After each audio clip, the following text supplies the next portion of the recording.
I had to press consent. Did anybody press recording? I just did. Okay. Yeah, and I had to press a consent. Did everybody have to press a consent? No. Huh. This says, oh, yeah, you're consenting to be recorded. Got it. Okay. Got it. Hi, Jenny. Jenny's Hi, here. Jane. Nice quilt. Thank you. Thank my mom. All right. Thanks, Mom.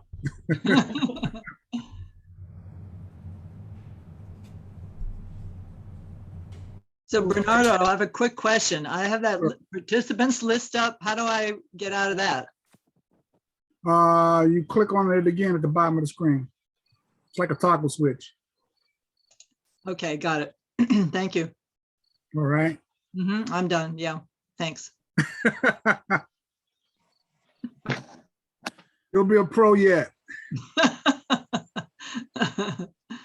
Hi, Jane. Hi, good to see you. Oh, You. Hello. Jane. what you got there? This? No, I see something moving in front of the camera. I thought maybe you had one of those Australian things. Little sticks that they No, do. it's the cord for my earpiece. Ah, okay. Yeah, Yeah. It There looked we like go. an elephant tusk. that's right. There we go. That's- D-Lang is in the room. Let's go let D-Lang in. And right now I'm showing 6:01. I figure maybe guess it could be about 6:05, and then I'll Mhm. go ahead and introduce everybody. Right.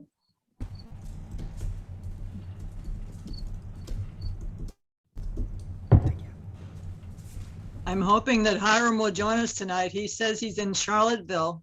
Okay. Well, I don't know if he'll be able to join us. Rick, Hiram is the one who, I believe, Hiram is the one who connected us to you. I'm not sure. Hiram Hiram LaRue? LaRue? Uh-huh. Yeah. Cool. Hiram has a long reach when it comes to poetry. Yeah. I can see his arms all the way out my window.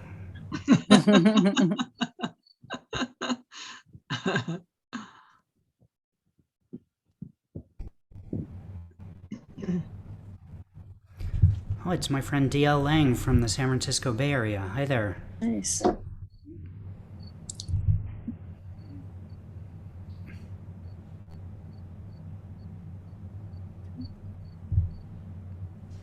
There they come.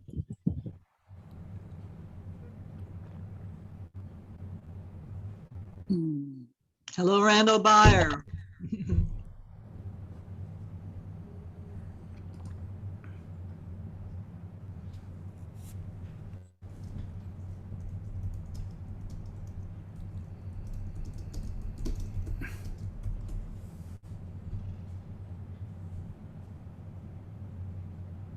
Three, 2 minutes counting. Liz is here.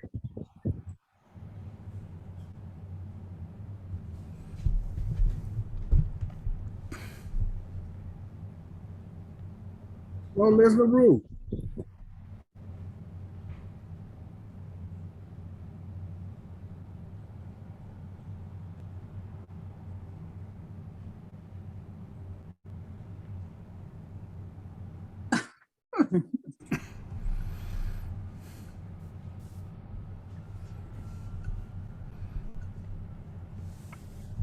There she is. All right. Hello, Hi. Hi. good to be here. Good to see you, Bernardo. See you as well. How you been? Good. You've been doing Yeah. okay. How about you? Good too. Good. Hi, Jenny. Hey, Liz. Good to see you too.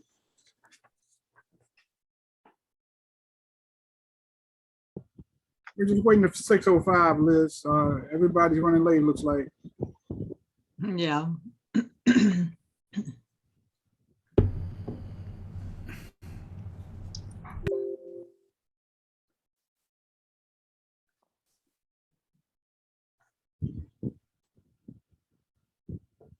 All right, it is 6:05. The recording has started, and we're just going to get it going. Welcome to Berks Bards, everybody. Welcome. It's a virtual poetry reading coming to you live from a virtual place near Reading, Pennsylvania. I am your host, Bernardo. Tonight, we have a poet joining us even more virtually than myself. His name is Rick Lupert. But before we introduce Rick to read for you, we would like to have some announcements read by one of my co-hosts. Elizabeth, Marilyn, either one of you have some announcements for us? Any local readings, any submission requests anywhere? Marilyn, take it. Marilyn, you're on mute. Unmute, Marilyn. Sorry, I was just going to say, I don't have anything in particular other than reminding you, if you're a local poet, if you shop at Redner's and you use the Save the Tape program, if you send the tapes to me, then I submit it and Berks Bards gets money to run our programming. That's about all I have. That's important stuff right there. Mhm. Money for programming. So that's important stuff. And I don't have anything for submissions right now. There was some stuff that went on earlier this month, but right now I'm not aware of anything that is local that we should do that. And maybe that's something we can talk about on camera at some point if we want to do submissions for other areas. Mhm. However, if there's anybody in this room right now who has an idea of submissions in their area that they would like to present to us, this is your moment. This is your moment. Anybody? I have one announcement. Okay, what do you got? Thank you. Firefly Bookstore will start having face-to-face readings next month in September. So the last Monday of September, the 27th. Okay. Usually they have 3 featured readers. I'm going to be one of them. I'm not sure who else. And then they always follow with an open reading. So plan to come that night, Firefly Bookstore in Kutztown on Main Street, and come and read. Can you put that in the chat for us, Jane? I will do that. All right. I do have one thing I could tell you about, which is Studio B. They are, and I'm trying to find the information. Of course, I can't find it. Okay. But Studio B has put out a new flyer telling us about their theme for their next anthology, which is going to be published next year. So you might check in with Jane Stahl at Studio B and find out what that is. Okay. They're very good about publishing local authors. Marilyn, do you have Jane's email address or anything like that? You can put it in the chat for us. Sure. Okay.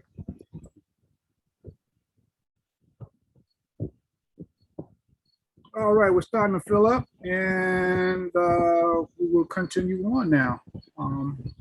As I said before, we have a dynamic personality as our featured poet tonight. I read his bio and I was blown away, man. This guy is got his hands all in it, you know, and that's what it's about. You know, it's about being active and engaged and letting your words come to life. Rick Lupert has been involved with poetry in Los Angeles since 1990. He's a recipient of the 2017 Ted Slade Award and the 2014 Beyond Baroque Literary Arts Center Distinguished Service Award. He's also a 3-time Pushcart Prize nominee and the Best of the Net nominee. He served as a co-director of the Valley Contemporary Poets for 2 years and created Poetry Superhighway. Rick hosted the weekly Cobalt Cafe reading for almost 21 years. His spoken word album, Rick Lupert Live and Dead, featured 25 studio and live tracks. He's authored 25 collections of poetry, including the Tokyo Van Nuys Express and Hunka Hunka Howdy, and God, Wrestler, a poem for every Torah portion. Ain't Got No Press. He also edited the anthologies of Poets Siddur, A Crafastia Gone Wild, A Poet's Haggadah, and the Noah anthology. The night goes on all night. He also writes and draws with Brendan Constantine, the daily webcomic Cat and Banana, and writes a Jewish poetry column for jewishjournal.com. He has been lucky enough to read his poetry all over the world. And tonight, he's going to read his poetry for us here at Berks. Welcome, Rick.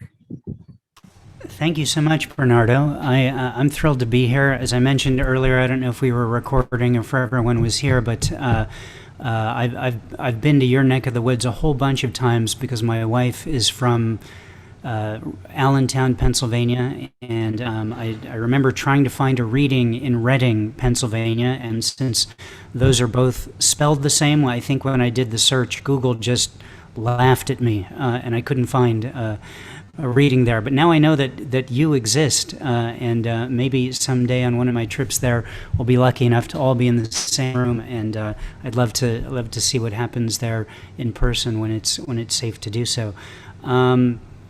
Wow, that's a long bio. I need to learn to send shorter bios. It just, honestly, I wouldn't be too impressed. If you stick around long enough, people will just give you awards for just being around that long. That's basically, that's the secret, I think. I'm going to read some poems for you, and I'm going to get right into this because I don't want to go long. This poem is called I Don't Want to Go Long. Thank you for having me. I don't want to go long. I don't want to overstay my welcome. I just want to go long enough that my hair falls off. I only want to go long enough that our hair lying on the floor turns gray. I only want to go long enough that the dinosaurs come back and say, "Hey, where is everybody?" I only want to go long enough that the taste of me on your tongue is visible to your neighbors when you go home. I want them to smell it. I want them to tell you they want to make a pie with it. I want it to be the centerpiece of your block party. That's how long I want to go. I don't want to go too long, just long enough. Thank you for having me.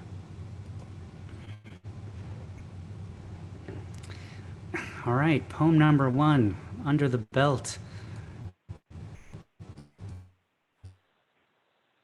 Not too long ago, I was an item that was in the news. That's over the last few years. That's more of a common occurrence, really, I'd say. But this one really kind of stuck with me, and I wasn't sure how to deal with it outside of writing a poem. So this one is called "How to Deal with a Murder Hornet." Remember, it's not personal. As soon as you can, offer to double what they're paying it. Make sure they don't have the wrong guy. Disguise yourself as a praying mantis. Religion makes murder hornets uncomfortable. Ask if its mother knows it's doing this. Won't anybody think of the children? Tell it you'll help hide the other bodies. Delve into its past. Did it start out as a robber hornet? Consider the possibility you had this coming. Ask if it can make it quick. Run, damn you, run. There you go. Little, it's really a guide, I think, to how, if you encounter some murder hornets, just some suggestions as to what you can do. My most recent book is called The Tokyo Van Nuys Express, named after a Richard Brautigan book called The Tokyo Montana Express. Brautigan's my favorite author, and I got to go on a trip to Japan a couple of years ago. A lot of my books are travel books written just on the go while on these trips that I get to go on. And really just vacations with my wife. And so this is all the poems I wrote there. I'm going to sprinkle some poems from it throughout the reading to give you a little bit of a sense of the book. And there you go. So this one is called All That We Miss. We wake up to news of an earthquake in Southern California, which is a shame, as I wanted to take Jude, our son, to his first earthquake.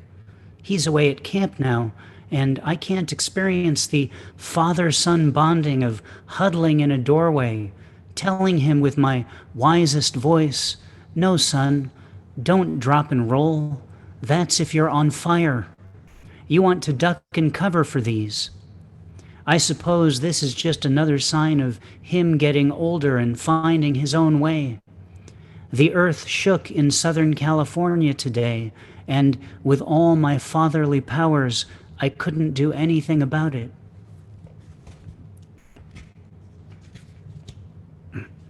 This one's called Love.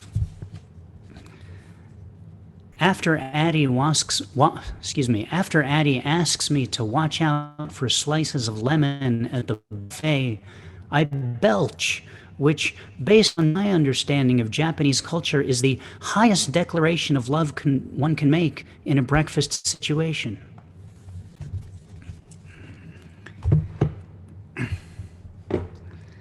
We recently moved to a new home. I used to live in Van Nuys, which is why the book that I was just reading from is called The Tokyo Van Nuys Express. It got printed before we moved, so I couldn't change the title, and that's fine. We lived in Van Nuys, and that's a legitimate part of the experience. We moved to Newhall, California, which is in the Santa Clarita Valley in the northern part of Los Angeles County. We have a lovely view out our backyard, and this poem is called View Hall. Every morning I eat a waffle while staring out my kitchen window at some of the mountains surrounding the Santa Clarita Valley. As a Jew, naturally I wanted to live in a place with Santa in the name. There are the close hills with the hoity-toity homes, though our neighborhood, Hidden Valley, is nicer. And then the farther away hills where bears and coyote and birds of prey wait for fire season to come and go. I can see cars like ants, no, like worms if worms were shaped like cars and only headed to the left and right on the 5 freeway, carrying their human and physical cargoes to Canada and Mexico and possibly other points in between. I've been to Canada and Mexico and San Francisco and Oregon and Washington and Pennsylvania, all in service to gaining first-hand knowledge of what infrastructure is all about. I once stopped to view the world's largest thermometer, but that was a different freeway, and putting up a sign that says something proves nothing. I can see for miles, which is a phrase I am not willing to back up with facts. They say when July comes, the sky will explode in the distance, and for no extra fee, I'll be able to watch. Until then, I accept these stone chickens, this grass which keeps trying to get to the sky, this broken jacuzzi and all its potential, the one gate with a padlock and no key. This is my inheritance. This is what I get to put in my eyes until the late afternoon when the sun comes and makes everything impossible.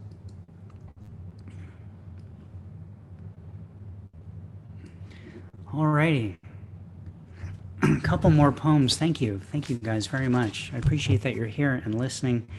I'm going to read a couple more poems from the Tokyo Van Nuys Express. This one is called The 5 Stories Pagoda. Has anyone, raise your hand if you've been to Japan by any chance. Anybody? Elizabeth? Bernardo? It's a unique, special place, and the one thing I can tell you 2 things. One is you should go there, and 2 is if you go there, no matter how long your trip is, it's not enough time. There's so much to see and do there in any of the cities. We just got to a couple of the cities, Tokyo and Kyoto, and a day trip here and there, and you know, we were there for 2 weeks, and it wasn't enough time. There's so much to see and do, and it's really worth seeing. This was written in Tokyo, The 5 Stories Pagoda. Is indeed 5 stories. Each one has its own narrator. This is Edo, where the old becomes older, where the sound of wooden clogs becomes holy, where the Buddha takes his vacations. To say there is something Zen about this place is to say there is air in the air. We breathe all of this. This one was called Finding My Limits, which I wrote while on top of the Skytree Tower, which is the tallest freestanding radio tower in Tokyo. It's similar to the Seattle Space Needle. It's that kind of structure. From the Skytree, the largest structure in Tokyo and the largest broadcasting tower in the world, you can not see the edges of Tokyo. So much is person-made. This city is the multiplication of New York times Los Angeles. It must have taken so many bricks and so many pieces of metal. How did they get all the pipes and wires? I doubt I could make a single building, let alone all of this. This is the final line of this poem.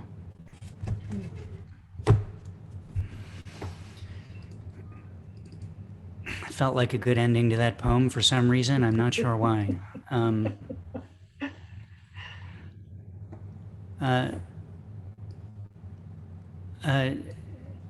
I was asked if I would read this particular poem called Ode to My UPS Guy. One of the things that I realized very quickly when the quarantine and the pandemic started was how lucky we are that this is happening now, when an entire electronic infrastructure that enabled groceries and food and meals and really anything we can imagine to be delivered in our house, often, within, a couple of hours, if not 2 days or less.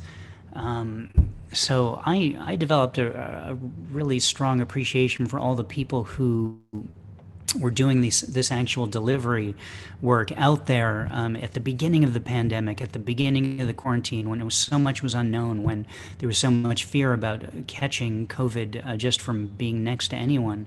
So this poem is called Ode to My UPS Guy. He rings with purpose, not like the food delivery people who you hardly get a ding out of. His ding is fast but purposeful. And the dong, well, when that thing comes along, it's like the Roman Empire is back. He won't take any gifts. I've offered water, soda, candy, fruit even. But this isn't Halloween for him. New iPhone season is coming and he needs to stay in shape. We used to talk all the time for about 8 seconds a shot. He'd say things like, "Sending packages to yourself again?" and "I've got your cat litter for you." He'd respond to the funniest thing I could think to tell him without missing a beat.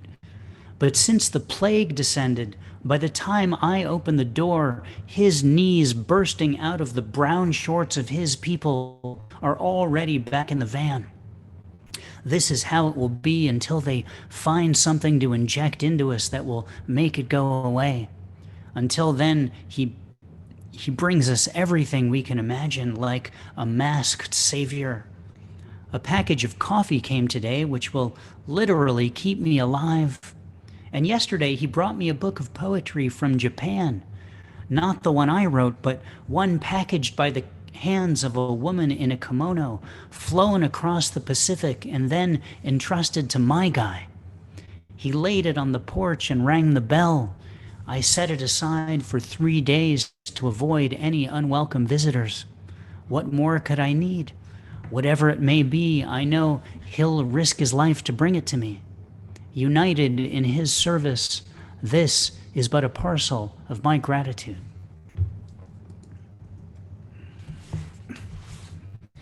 All right, back to the Tokyo Van Nuys Express. I believe these next couple of little poems were written in Kyoto, which is another amazing, beautiful place to be, with some very modern and some very old things to look at and wander through. This one is called morning scheme. Now's our chance, I tell Addie. Addie's my wife, by the way. She appears in a lot of my poems. Now's our chance, I tell Addie, when I see the stacks of clean towels in the fourth floor hallway of our hotel. We could make our fortune selling towels. To who, she wants to know, and it takes me a minute to compose myself before I reply, wet people. With such pride at the simplicity of my answer, I can't see her reaction, or even if there was one, as she's already in the elevator pressing buttons to move on from this madness. My wife is very kind as I write all these travel poems, while she kind of stands there patiently waiting me to finish writing down whatever it is that I think is so crucially important to write down when we're on a vacation. This poem we wrote sitting at a donut shop in Kyoto called Koei Donuts. It's called At Koei Donuts. Our entertainment for this evening is watching the behind-the-scenes action at Koei Donuts. Sitting near the float factory gives us the perfect view of donuts being topped, giant whisks in action, and the float factory itself emptying of oil so someone can clean it. Bye-bye, oil, I say as it drains away. The people next to us have ordered from the premium menu, and their donuts are sliced and filled and topped even more. The coffee cups, even at 8:30 at night, are attractively Kong-sized, and I try to get Addie to negotiate a sip for me while I step away. Nothing has happened when I return, but the oil is already coming back like Father New Year's children, ready to live their whole lives. Welcome back, oil. This is your world now. Well, as mentioned by Bernardo earlier, I wrote a book called God Wrestler. It's a poem for every Torah portion. There's a Jewish tradition that we study the Torah every week. We read the story in it, and from the creation of the world, Adam and Eve, all the way to the end when Moses is finished leading the Israelites to the promised land. You've probably seen the movie The Ten Commandments. That's the culmination of the Torah, the end of that. So I write a poem every single week. I've been doing this for a bunch of years now. This is the first set of them collected in this book, God Wrestler. And my tradition is when I do a reading is to read the poem from it for that week because, again, it's our tradition to study that week's text. And it doesn't matter if it's not the funniest poem or whatever. That's the story that we're supposed to be talking about this week. So this one, we're kind of coming to the end of the Torah. We're at the end of the Jewish year, in fact, and Moses is giving a long speech, kind of summing up everything that's happened and giving a bunch of new laws and rules and things for people to know as they head over to the Promised Land. So this is the poem for that week. Here it is for this week. Welcome back to the longest orientation meeting in the history of orientation meetings. I hope someone is writing all this down because he is still talking. He is still telling us about all the things we've already done and all the things we should make sure to do and the very fine points about how we should go about doing them. You'll never have to guess how much of your fruit you should go to the poor every 7th year, or how much of your fruit you should bring to Jerusalem and only eat in Jerusalem. And if you're concerned that transporting a lot of fruit to Jerusalem is going to be an issue, not to worry. There's a backup plan where you can sell your fruit locally, which the restaurants love putting on their menus. We only serve locally sourced produce, they'll say, and you'll go there and pay extra because it feels good to read that, and you'll use the proceeds of your locally grown and locally sold fruit to buy food in Jerusalem, and then you'll eat that food in Jerusalem, and then according to this text, which is being written down, you're good, you're covered, so I wouldn't worry about it. What I might worry about, though, is the choice between two mountains called Gerizim and Ebal, because half of us are going up one and the other half the other. Half of us will say a blessing and the other half a curse, and we'll be reminded that it's always one or the other, and which one it is often a direct result of the choices we make. And we've been making this decision, this same decision, since we built a golden calf, since we stole our brother's birthright, since another brother killed another brother, since the forbidden fruit went into our mouths, since essentially forever. So make sure you climb up the right mountain, lest you get kicked out of the garden again or burst into flames again. It's been known to happen. Check the earlier chapters. Since everything from your first breath to your last is about this choice, this red pill or blue pill, this fork in the road, this Gerizim or Ebal, behold, your promised land is a yes or no away. The other side of the river is coming. It's from God Wrestler. All right, I'm approaching the end of this evening, though I guess to be accurate, I've been approaching the end of this evening of this reading since I started.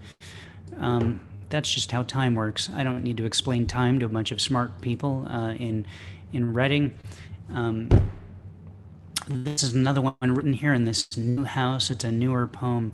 It's called Early Evening.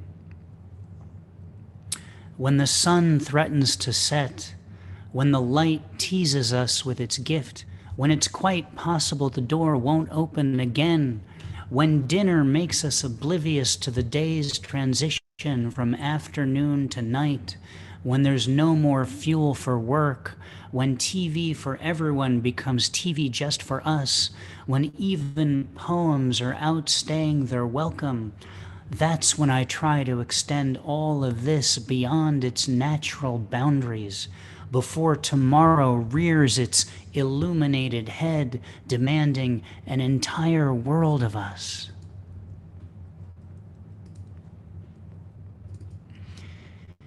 This one, I don't write in form so much. I'm not against writing in form. I think it's an awesome skill to have. I don't do it particularly well, is why this particular poem was not meant as a statement against writing in form. If you do, here it is. This is called This Thought Too Many Syllables for Haiku.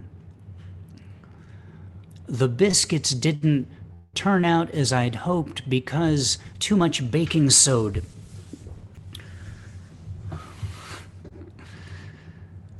Sorry, I was at the end of that poem always feels like I'm crashing a car. I'm going to read one more poem from my book, The Tokyo Van Nuys Express, and then one more poem to finish off. And thank you so much for inviting me, for having me, for listening, for being here. It's truly an honor to be asked to share your art anywhere, and I'm so thrilled that we have Zoom to be able to do this, so I can do this in your community. This is one last poem from the Tokyo Van Nuys Express. This one is called Train to Where It Happened, and this was written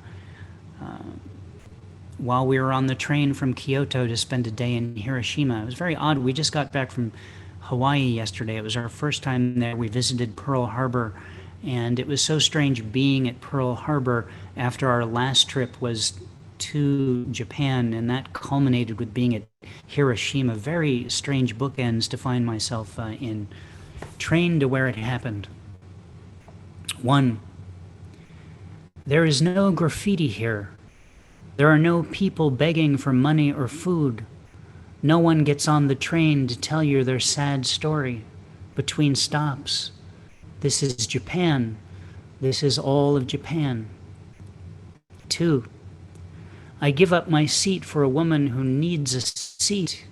I have no business taking anything from anyone in this city. 3. We are 2 tram stops away from ground zero.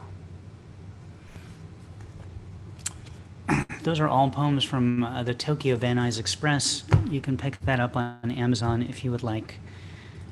I think actually on my website, I'm not sure if I did this right. You can read a few more poems from it on my website, which is poetrysuperhighway.com.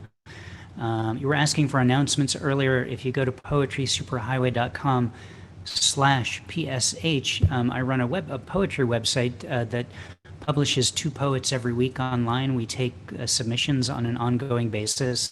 All the guidelines are there. And there's a contest running now. It's $1 per poem entry fee. You can enter the contest for $1 with 1 poem, or 100 poems for $100. 100% of that money gets divided up between the winning poets, which are being read by people who scored highly in last year's contest blindly with your names removed. Plus, we have I think about 60 sponsors who've donated over 200 prizes, and so every single year we've been able to give someone a prize just for entering. So if you enter the contest, even if you don't win, you'll get something just for entering, thanks to the generosity of the sponsors. So you can check that out at poetrysuperhighway.com/PSH. And if you leave that off, you get to my personal website, the PSH, and there's other poems from Tokyo Van Nuys Express and other books there. So this is the last poem I'm going to share with you. I was visiting a website a few years ago, and this one, it was called thewildernessdowntown.com. That's the website. And you go to this website, and it asks you to type in your name, and it asks you to type in the city that you grew up in, where you spent your youth, and whether you're a boy or a girl. And then it dynamically generates a film of a character running through images that it dynamically pulls from the internet of your old neighborhood. It's really cool, and there's this melancholy music playing in the background of it. And then about 2/3 of the way through, it stops and it says, write a postcard to yourself at that time. And so that kind of blew my mind. I don't know if anyone here has ever made a mistake in their life. You know, you've done something wrong, something you regret doing, something you wish you could go back and tell yourself to do differently. Well, that's what this is. Write a postcard to yourself at that time, you know. So that's what I did. This is called Postcard to Myself, 1979, Syracuse, New York. A few notes to the boy I didn't leave behind. At day on the canal, don't let the fish drop off the chain hanging from the bicycle on the way home. The image of the live fish breathing on the sidewalk somewhere in the middle of town will haunt you for years. Don't even fish. Just go to the canal and wish them well. Don't let them put you in the locker. Don't hit the girl. Take your clothes off more. You'll know when. Don't ask the boy at your birthday party if he was invited. Don't go to your best friend's birthday party with socks as your gift. You will not have the chance to apologize for this for 30 years. This is the first sign your mother is not well. There will be others. Burn the golf pants. Do not trade your comic books with Tommy Nojame. If it is ever 20 degrees below zero, it is okay to not deliver the newspapers. Throw them away. No one needs the news under those conditions anyway. Whether you like it or not, you are moving to California. Judaism isn't so bad. Don't lose your great-grandfather's watch. You will find her. I'd say, wish you were here. You will be soon enough. Far too soon. Thank you all so much for listening. Thank you for presenting, Rick. I see that we only have a few names in the chat for open mic. So this is a great time to go ahead and put your name in while we ask a couple questions of Rick. Does anybody else have any questions for Rick before I ask mine? Okay. Rick, you have you tap into a lot of humor, a lot of dry humor and stuff. Have you ever been a stand-up comic or is it always poetry? That's a great question, which I've been asked a lot. I think people would prefer me to be a stand-up comic. I think people hear and they're laugh and go, you know, I'm disgusted by you doing poetry. You should be standing up doing comedy. That's what I get. You know, I love comedy. I consider myself a student of comedy. I even have a little like note where I add bits to my act, but I've never gotten up in front of people and done an actual comedy act. I think you have to start at comedy open mics to do that, and it feels like the most excruciating situation that I could put myself in. And I'm doing so well with poetry. I haven't been brave enough to show up to comic open mic, but thank you for that. You have some great closing lines, some great one-liners, some great observations about different things that you insert in your poem, your poetry. What inspires you? Is it the travel itself, or is it just little nuances of things that you look at that you see? Yes, to both. The most exciting thing to me is travel. And it's, I write, you know, I mean, it all started, my first book is called Paris, It's the Cheese. I wrote it on a trip to Paris in 1995, 96 over winter break. And it's not that I didn't have a whole lot of poetry I could have combined into a book, but it was, you know, it was suddenly I had this little collection of poems that I wrote all in this experience because so much seems to come out. There's so much about removing yourself from your element and inserting yourself into another culture, another place, whether it's across the world or across the country or even to just a different neighborhood that forces your eyes as a poet or an artist of any kind to just open super wide, you know, and you start to see things which are just different than you normally see. I mean, a good example of this is there's a little park in here in LA which has a little separate park with old trains in it, and you can go into this park. It's called Travel Town, and see these old trains. It's good for kids, day camps, that kind of thing. And stenciled on the back of the trains, it says no humping. You know, and so me, you know, I don't know what that means in train language. I assume there's something about the way trains connect, and there's a right way to do it, and there's a wrong way, and you know. But there I am, you know, a day camp counselor with, you know, on top of it, and I'm just like, you know, so like we all see like things that are normal to some people with our own eye, our own filter, right? So when I'm traveling, like that's all I see. So, you know, that really inspires me, you know, a lot. It's great, man. It's good to have a niche. I think that as I travel, I too look out and see certain things that catch my eye and cause me to reflect, you know. But like I said, you have that wit, that dry wit, that humor, man, to your stuff. So that's a unique moniker to have. Thanks. Your favorite poem to close the night with, right? Sure, I'll find one. Okay, all right.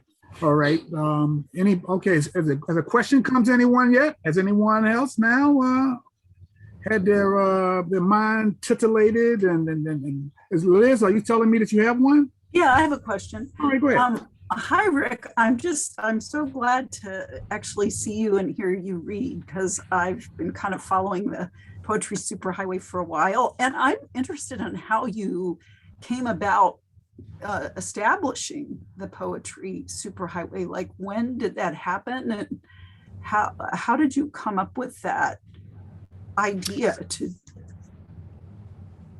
Yeah, well, it was the day after the internet was invented. Actually, the site has been around for a long time. It's one of the earliest poetry sites, and I decided I wanted to put up my own poetry website. Yet everyone was putting up their own. Everyone, like, people started to put up their own websites in mid '90s, I think.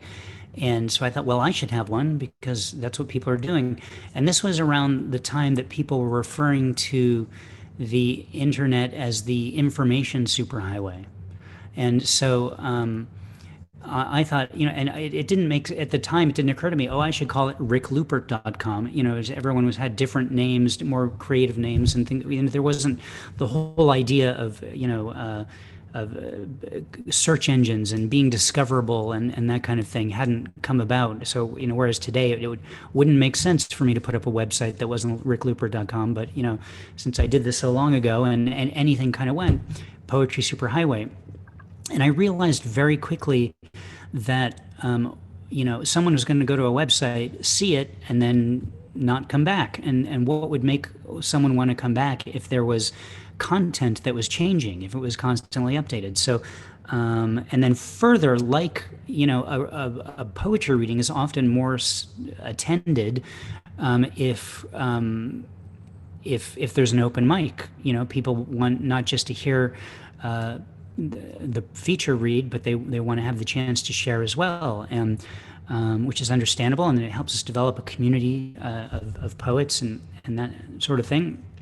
So I thought, okay, well, I'm gonna send an email out to all the poets I know and say, yeah, I'm gonna put up a poem every week. So send me your poems, and we'll have Poet of the Week on my website. And well, that grew pretty quickly. People seemed pretty interested in being published, as it were, and so then I had to put up 2 poets every week because I was getting too much. And then the Poetry Superhighway, I thought, well, let me put up a section of links to other people's websites, just as a little resource. So that I had, poetry links, and it was a short list, and well, that started to grow pretty quickly too. And I realized that the Poetry Superhighway needed to be its own thing, and it kind of grew into a publication unto itself, as opposed to sections of my personal website, and that's how it came about. Fabulous. Well, after hearing you tonight, I think it's very appropriate that it's a highway because you travel so much. So I do. Yeah, thanks. I guess next he'll be hooking up, with Jeff Bezos, and it'll be Poetry in Space or something, right? I hope to be the first website in space. Yeah, that sounds like a book, doesn't it? Poetry from Outer Space. Yeah, that would be interesting, wouldn't it? Poetry in orbit. First poem, I can't breathe. Okay. If there are no more questions for Rick, I would like to invite my first poet of the night to the mic. Going once, going twice. And I'm sorry, did I see a hand over there? No, I didn't. James Stout, you're up.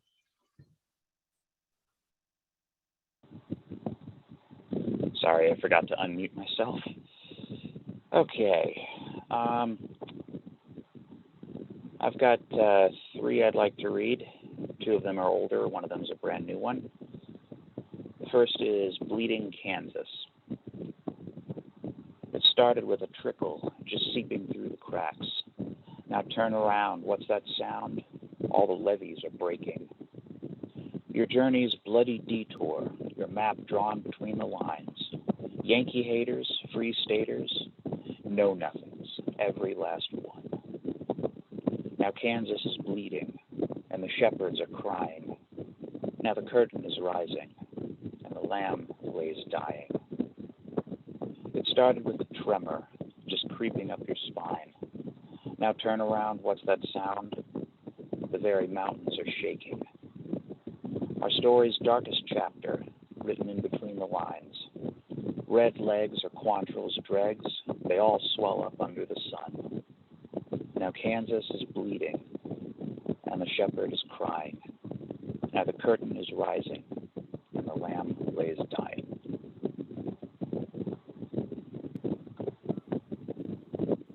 The next one is Hibakusha.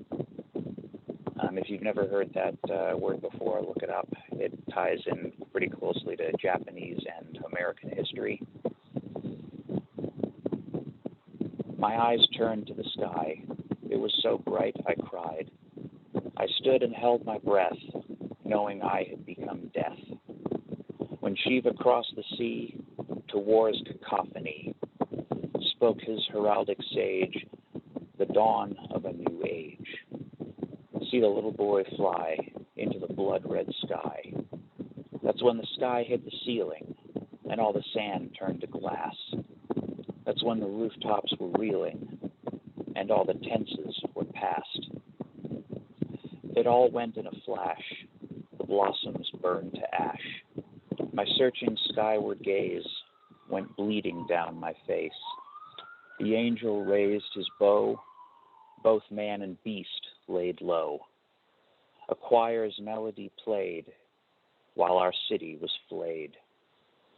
See the little boy fly down from the blood-red sky. That's when the sky hit the ceiling and all the sand turned to glass. That's when the rooftops were reeling and all the tenses were past. That's when the sky hit the ceiling and all the screens fade to black. That's when the rooftops were reeling and all the clocks turned back.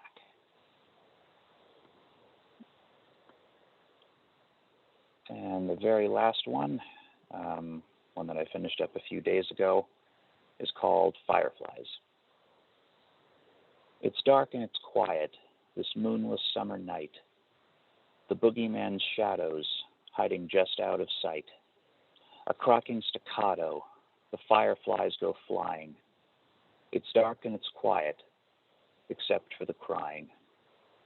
Come walk with the fireflies. They rise when the day is done. Watch them arcing through the sky, heralds of the setting sun. Every night they follow closer to home. It's dark and it's quiet till the shooting stars fall. The boogeymen's shadows bleeding from every wall. Here come the fireflies, hot lead bodies gleaming. It's dark and it's quiet, except for the screaming. Come walk with the fireflies. They rise when the day is done. Watch them arcing through the sky, heralds of the setting sun. Every night they follow closer to home. And that's it. Thank you, James. Sounds so much like an apocalyptic writing there, my friend. Yeah. Well, the one was about Hiroshima, so that's as close to an apocalypse as we've had. So. I hear you, brother. I hear you. All right. Good to hear you read. Thank you. Next up, coming to the mic, we have Marilyn Clemshaw.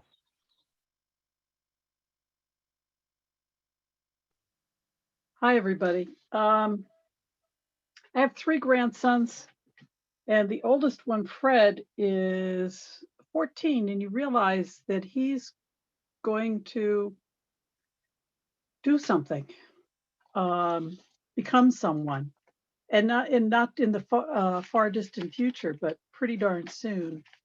And I thought back on all of the personal achievements that people in my family have made, things that I thought were significant.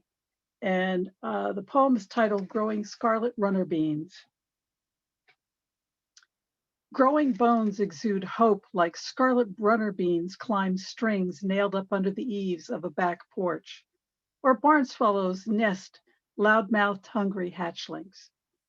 Fred's great-granddad took the same space and laid stone for steps, built a chest-high foundation for a new room on the back of the house. Fred's grandmom, inspired after cleaning the narrow old back porch, saw the same view youngsters see when they climb out of cribs. Growing bones exude a frisson down my spine, a frisson like doorknob turning. Doorknobs turn on expectation as truly as bones grow.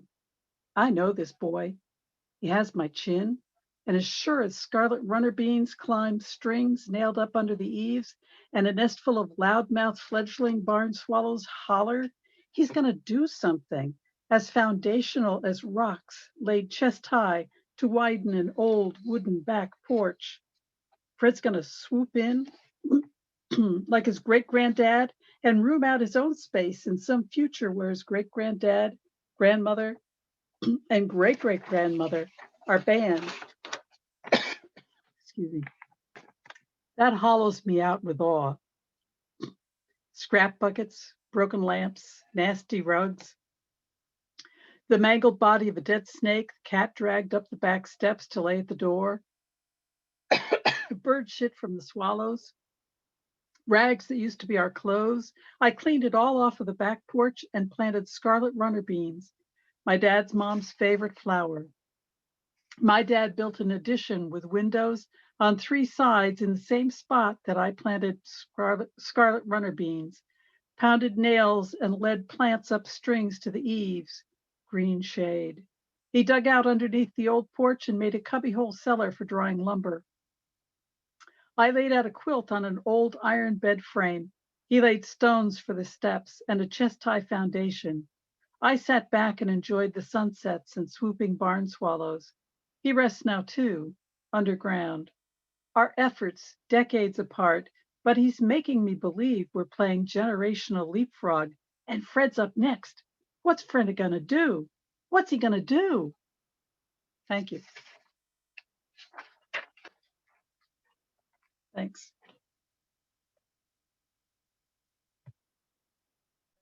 Yes, each one adds their part. Adds their part. Beautiful, and you recognize it already. Next to the mic, we're going to have Elizabeth. Thank you, Bernardo. Good to be here. First one is called Cottonwood Canyon, Utah.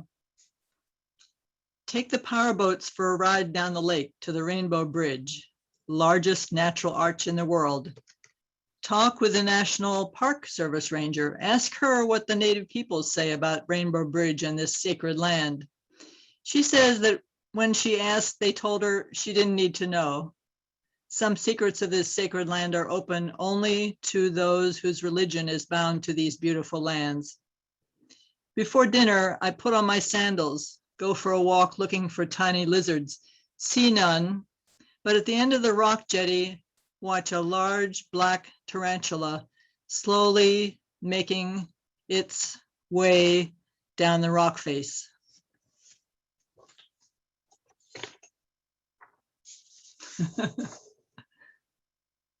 And this next one, the second one is Le Bleu, the blue hour. It's that hour of twilight where the sky is that unspeakable shade of blue, and the black branches of the mimosa set themselves in silhouette, every leafing out twig in contrast to the smooth blue-gray horizon. Thank you.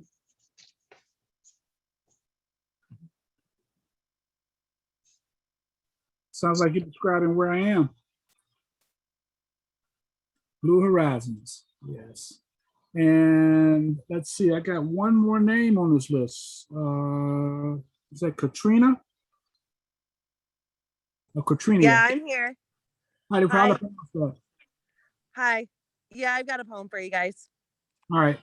I might have to move this just because it's in my phone, so the only way I can read it, but it's called The Soothsayer's Creed.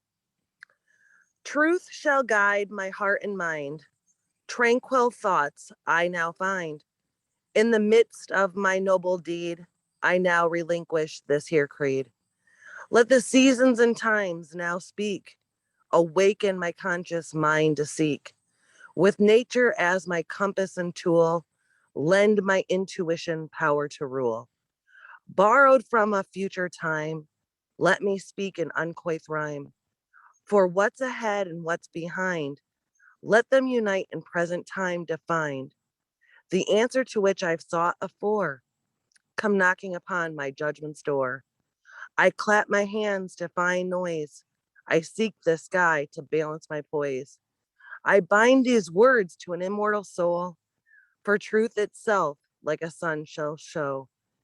I pray for wisdom's voice as I lift my head to now rejoice. With ears that hear from spirit's motion and eyes that unite towards this devotion, I whistle a final tune that I shall know what's coming soon.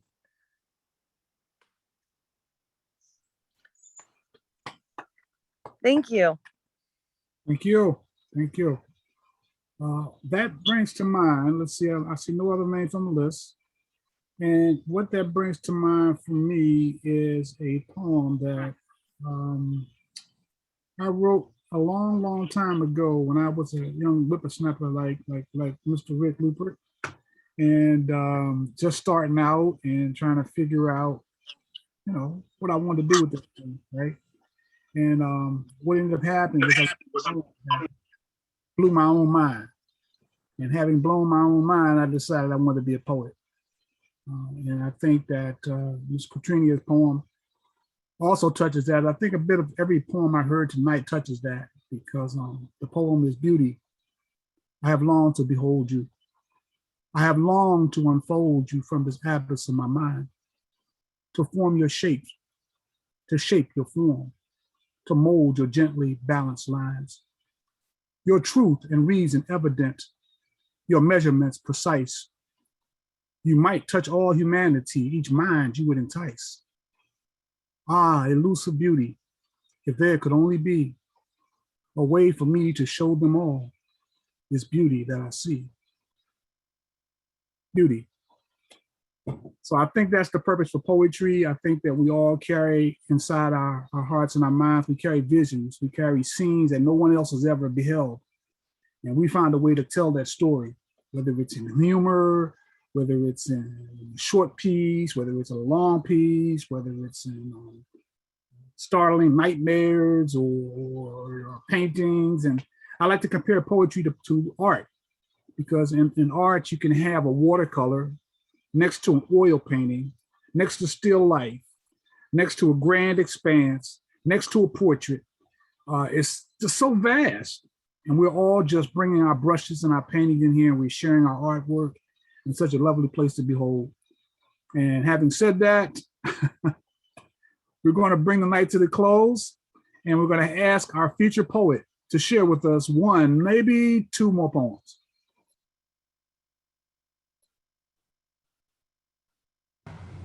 Well, which is it, Bernardo? Because you said one earlier, and I got one ready, but I don't want to read that one last. If you know, if it's How about one for the road, Rick? one, okay, one's good. I'm not that young. This is all done with Photoshop filters, live online. Actually, 52 years old, but a lot closer to 53 than I'd. No, what I was like saying, what I was saying was that you started young in poetry. Oh yeah, okay. You started young in poetry. There you go. Okay, yeah. Well, it's all about maintaining that whippersnapper mentality throughout your life, I think. So there you go. It was so great to hear all of your read, by the way, and nice to see people who, from a couple poetry superhighway people who I only see as names in emails. It's really cool that this one of the other best thing to come out of the pandemic, the quarantine, is that readings have opened up to attendance by the entire world. And it's cool to see faces and meet people and things like that. So I'm going to read one more poem from the Tokyo Van Nuys Express. Most of the vacations that we've been on, we've been able to do because we've been able to drop our kid off somewhere. From when he was very young, his grandparents would watch him in Allentown. We'd fly to Allentown, drop off our kid, and then fly somewhere else. And more recently, he's been going to a summer camp for longer periods of time. And so the reason we got to go on this very long trip to Japan was because he was at camp for 3 weeks. That kind of changed last week when we took him to Hawaii with us. Totally different kind of vacation. But this one was written after we got home from Japan and before we picked him up from camp. It's called Quiet. It is never this quiet in our house. Addie is buying groceries, and Jude, for all I know, is on a horse.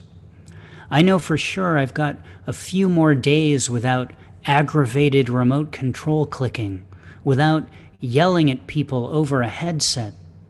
In Japan, children are not allowed to make noise until they are 35. I made that up, but this is creative writing and I'm feeling creative. We had homemade Japanese dinner tonight, homemade with Addie's hands and the things she found at the stores and our recent memories of small portions served one at a time so no items felt crowded by any others, and as one menu said, portions were perfectly sized. It's all over on Sunday when we drive back to the Simi Valley to pick up our favorite noise. We've got a hose ready, a pair of scissors. We'll expect we'll need a second car for his fingernails. I'll miss the quiet, but I know it'll be just a handful of fast-moving years before the quiet doesn't go away. It goes so fast, they say. It is going so fast. Everyone can unmute now and Thank you. express. That was great. Thank you. Thank you, Rick. Thank you. Thank you. Grazie, Thank you. grazie. Yes. It was good hearing all of you guys. Good to hear you, Katrina. I came to see you, Rick. I thought it was just going to be a listening, so I wasn't expecting open mic, but I'm here to support you. Lucky us, and thank you. And if you'd like to know how to return to Berks Bards readings, please drop your name in the chat, your email address, and we'll put you on our mailing list. And you can come back next time, and Katrina, you can be prepared. Have something I'll try. I'm pretty good at being spontaneous. Okay, sounds great. And I would definitely love to hear some more stuff from you, Mr. Stout. Will do. Please drop your name in there. We'll put you on the mailing list and we'll get you out. And Rick, thank you so much. We hope you will come back. Even if it's not in the feature, if you just come in and bring that steer that super highway our way, man, because we got some poetry to contribute to. I will look Thank you you. up as a matter of fact and submit something. Please do. Well, thanks everyone for coming. That's the conclusion of Berks Bards for the night. Thank you. Thank you. Have a Reading, good rest of the Pennsylvania. evening. Yay. Bye. Thank Bye-bye. you, Rick. Bye. Thanks everyone. Bye-bye. Thanks, Katrina. Bye-bye.